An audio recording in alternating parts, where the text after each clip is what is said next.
कहानी उन आम घरों की है जहां खाने वाले तो कई, लेकिन कमाने वाला एक मर्द ही होता है। बावजूद इसके उससे उम्मीदें कम नहीं होती। देखिए जी, सामने वाले वर्मा जी कैसी अच्छी तरह से सफाई करते हैं छुट्टी वाले दिन अपने घर की, और एक आप हैं। अरे यार, उनके पास कार है, ऑफिस पास में है और हफ्ते में 2 दिन की छुट्टी होती है, तो फर्क तो पड़ता है ना। मेरी तो शादी ही गलत हो गई। अरे कोई मस्त लड़का मिलता, कमाता भी, घुमाता भी, घर के कामों में भी मदद करता, लेकिन नहीं जी, हमारे वाले को तो कमाने से फुर्सत ही नहीं, और कमाई भी ऐसी कि कोई जरूरत पूरी ही नहीं हो रही है। सुनील बेचारा शीना को देखकर सोचता है कि शीना सही कह रही है। देखने में सुंदर है, घर का सारा काम कर लेती है, उसे तो कोई भी अच्छा लड़का मिल सकता था। क्या सोच रहे हैं? भागने का इरादा तो नहीं है? अरे नहीं मेरी प्यारी बीवी, मैं तो नहीं, पर डर है कि तुम नहीं कहीं भाग जाओ मुझे छोड़कर। शीला सुनील के मुंह से प्यार भरी बात सुनकर मुस्कुराती है। आप भी ना। सुनील एक दिन ऑफिस से घर आता है कि तभी शीना कहती है, सुनिए जी, वो मेरी सहेली आई थी, सारा दिन वो लोग यहीं थे, अब जा रही थी तो मैंने कहा नहीं नहीं, मेरे पति छोड़ आएंगे ना तुम्हें, तो रोक लिया मैंने। सुनील थोड़ी देर कुछ सोचता है, फिर कहता है, ठीक है, मैं कपड़े चेंज करके आता हूँ। अरे तेरे पति को तो लग रहा है कि अच्छा नहीं लगा। अरे नहीं नहीं, ऐसी कोई बात नहीं है, रुको मैं अभी उन्हें घर के कपड़े देकर आती हूँ। शीना अंदर जाती है जहां सुनील पलंग पर लेटा होता है। अरे क्या मजाक है, वो कह रही है कि आपने मुंह बना लिया। सही तो कह रही है, सुबह से अब ऑफिस से लौटा हूँ, एक कप चाय का तो पूछा नहीं, 20 किलोमीटर जाओ और आओ, और फिर कल उसी टाइम पर ऑफिस। अरे यार, मुझे गाड़ी चलानी आती ना तो बोलती भी नहीं आपको, और कौन सा रिक्शा खींच कर जाना है आपको। सुनील अब क्या बोलता। रात देर से आता है और सो जाता है। अगले दिन शरीर दर्द हो रहा है। अरे तो मत जाओ ना ऑफिस, चलते हैं ना मार्केट घूमने, फिर पिक्चर देखेंगे और रात में खाना खाकर घर वापस। सुनील जब सारे दिन की थकान वाला शेड्यूल सुनता है तो वो सीधे सीधे ऑफिस के लिए तैयार हो जाता है। अब आए दिन शीना की डिमांड बढ़ती ही चली जाती है और सुनील उसको पूरा भी करता। लेकिन एक दिन, ए जी मेरा भाई आ रहा है, उसे 2 लाख रुपए की जरूरत है।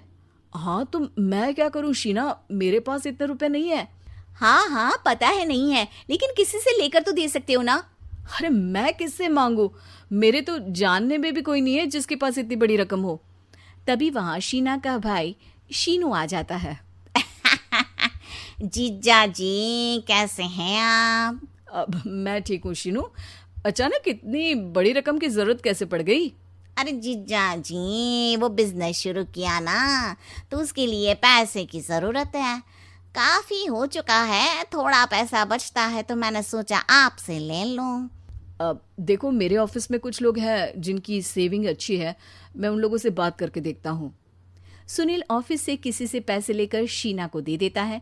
शीना वो पैसा भाई को दे देती है 2 महीने बाद। अरे यार शीना, वो ऑफिस वाला आदमी अपने पैसे मांग रहा है, कैसे दूं? अपने भाई से बोलो ना पैसे दे दे। अरे हाँ हाँ दे देगा, कहाँ भागा जा रहा है, आप उनको बोल दो कि दे देंगे। थोड़े दिन बाद, शीना वो आदमी मुझसे आज भी पैसे मांग रहा था यार, मैं तंग आ गया हूँ। ऑफिस जाते ही सामने उसका चेहरा दिखता है, क्या बोलूं, बार बार पैसे मांगता है। अच्छा मैं शीनू को फ़ोन लगाती हूँ, बात करके देखती हूँ। शीना भाई को फ़ोन करती है लेकिन वो फ़ोन उठाता ही नहीं। लगता है भाई कहीं ऐसी जगह है जहाँ नेटवर्क की समस्या होगी।